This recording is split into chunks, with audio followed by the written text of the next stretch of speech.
আজকে বাবার বাড়িতে এক বাবার পুরনো বন্ধু এই মিষ্টিটা নিয়ে এসেছিল।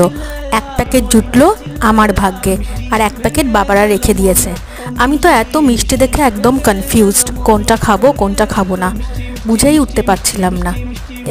এইটা খাই, এইটা খাবো, না না ওইটা বেশি ভালো হবে মনে হয়, এইটা খাই, না না নলেনগুলোর মিষ্টিটা বেশি অ্যাপিটাইটটা মনে হচ্ছে বেশি ইন্টারেস্টিং, ওটা খাই।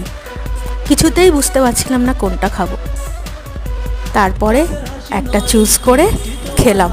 অন্যগুলোও আমার পেটে যাবে আর ছেলের পেটে অল্প। দেখি খেয়ে কীরকম। আহা, খুব সুন্দর। এরকম বন্ধু রোজ আসুক, বেশ এক প্যাকেট মিষ্টি নিয়ে আসবে আমার জন্যে, আর আমি প্রাণ ভরে খাবো। থ্যাংক ইউ মিষ্টি আনার জন্যে, খুব ভালো লাগলো মিষ্টিটা খেয়ে।